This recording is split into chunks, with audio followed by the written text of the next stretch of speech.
الشیطان الرجیم بسم اللہ الرحمن الرحیم۔ آج ہم جس امام زادے کی قبر مبارک پر موجود ہیں، ان کی زیارت کرنے کے لیے آئے ہیں، یہ ہمارے لیے شرف کا باعث ہے کہ ہم ایسی مقدس اور ایسے امام زادے کے پاس موجود ہیں۔ یہ امام علی نقی جن کے پاس ابھی آپ سامرا گئے ہیں، یہ ان کے بڑے بیٹے ہیں، امام حسن عسکری علیہ السلام سے بڑے بیٹے ہیں، یعنی کہ ان کے بڑے بھائی امام حسن عسکری علیہ السلام کے۔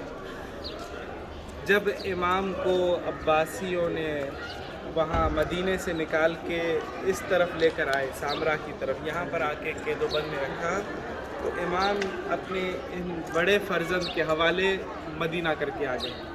تو جو لوگ مدینے کے ارد گرد امام کے پاس آتے تھے، امام نہیں تھے، تو یہ بڑے فرزند امام کے مقام، امام کی جگہ پر بیٹھ کے لوگوں کو جواب دیتے تھے۔ وہ سوالات علمی ہوں، جسمی ہوں، روحی ہوں، وہ امام کے ان تمام مسائل کا حل لوگوں کو بتاتے تھے۔ اور اتنے کراماتی شخصیت تھے کہ لوگ ان کو امام سمجھنے لگے۔ ان کو پتہ چل گیا کہ اب امام کے بعد اگر کوئی امام ہے تو یہ ہوں گے، چونکہ ایک تو امام کے بڑے بیٹے بھی ہیں، اور امام اپنے مسائل کے لیے بھی کہتے ہیں کہ میرے بیٹے محمد سے رجوع کریں۔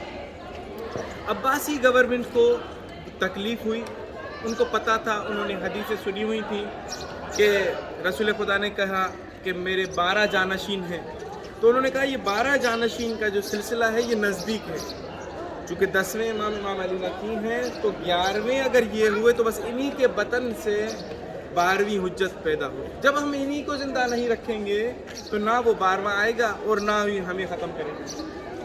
اس وجہ سے انہوں نے بہت سارے اس طریقے سے پروگرام بنائے کہ کسی طریقے سے امام کے ان فرزند، چونکہ یہ عوام کے اندر معروف ہو چکے تھے کہ یہ امام کے بعد امام ہوں گے، حالانکہ امام کا منصب ایک مشیت پروردگار ہے، وہ کن کی طرف جانا ہے وہ خدا جانتا ہے۔ ٹھیک، بالآخر ان کافی عرصے کے بعد امام زادے کی عمر جو ہے 22-23 سال ہے، اور یہ چاہتے ہیں کہ اپنے بابا، اپنے بھائی، اپنے اہل و عیال سے ملنے کے لیے سامرا آ جائیں۔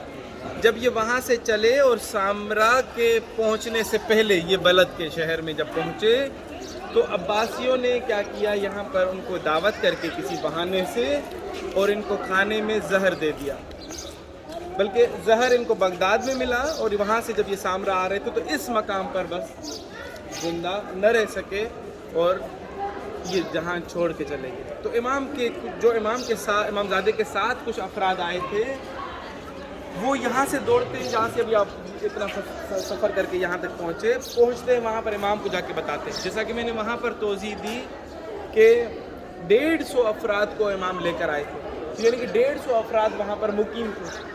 جیسے خبر ملی کہ سید محمد کو قتل کر دیا گیا ہے اور وہ یہاں پر ان کے آخری آرام گاہ پہنچے ہیں، تو سارا گھر امام علی نقی، امام حسن عسکری اور جتنے افراد تھے سب کے سب پیدل بھاگے۔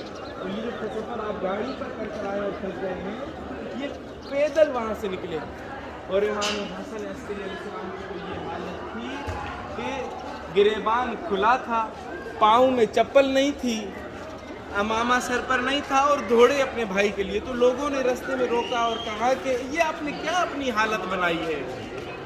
تو کہتے ہیں کیا تمہیں نہیں پتا کہ جب موسیٰ کے بھائی ہارون کی انتقال ہوا اور ان کو جب اس طرح خبر ملی تو انہوں نے اپنا حال اسی طرح بنا دیا تھا جیسا میں نے اپنا حال بنایا۔ تو امام آئے، امام کے لیے عظمت کے لیے کیا کہنا کہ اس امام زادے کو خود 2 اماموں نے غسل و کفن دیا، یہاں پر دفن کیا، اور امام علی نقی اپنے جو امام کے جو ساتھ میں اصحاب آئے تھے ان کو کہتے ہیں تم جاؤ مدینے، اور مدینے میں اپنے تمام اہل و عیال کو یہاں لے کر آؤ، ان قریب میرے اس بیٹے کے اس آخری آرام گاہ سے وہ کرامات نکلیں گی کہ لوگ سب ان کی طرف دوڑیں گے، ان کی طرف آئیں گے۔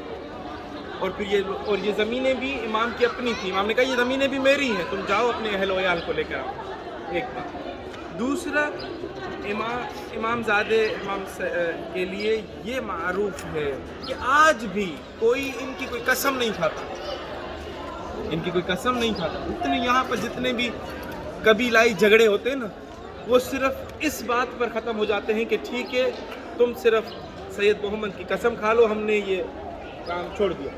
وہ کہتے قسم نہیں کھائیں گے، ہم قبول کرتے ہیں.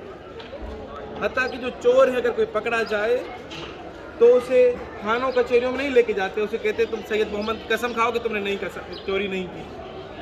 وہ کہتا ہے میں چوری اگر کی ہوتی تو کہتا چوری قبول کر لوں گا مگر سید محمد کی قسم نہیں. اتنی جلالت والے ہیں، ان کے جانے کے بعد بھی آج لوگ ان کی قسم نہیں، جھوٹی قسم نہیں کھاتے. اور لوگ یہاں پر جو حاجت لے کر آتے ہیں، خصوصاً اولاد کے والے معروف ہیں کہ جو بے اولاد ہیں وہ سید محمد کے یہاں سے منت لے کے جاتے ہیں.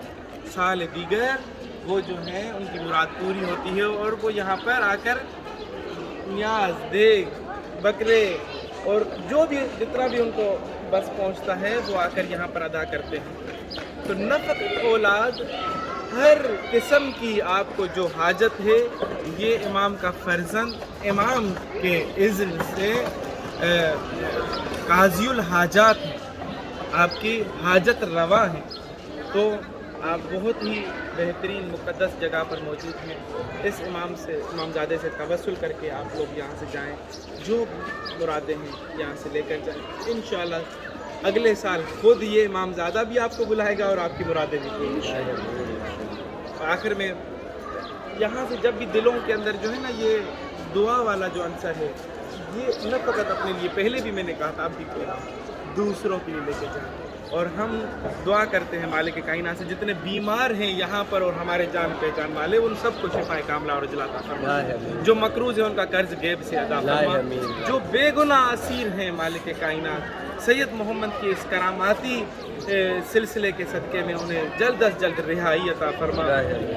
جس طرح سے یہ اپنے والد اور اپنے بھائی تک نہ پہنچ سکے، مالک کائنات ایسے جتنے بھی بے گناہ اسیر ہیں جو بچھڑے ہوئے ہیں اپنے پیاروں سے، انہیں جلد از جلد اس سید زادے کے صدقے میں انہیں اپنوں سے ملا. جو مقروض ہے ان کا قرض غیب سے ادا کرنا. مالک کائنات امام زمانہ کا ظہور جلد از جلد ادا فرما، ہمیں ان کے آوان و انصار میں شمار فرما. آخر میں ایک ایسی صلوات پڑھیں کہ یہ تمام دعائیں مستجاب ہو جائیں.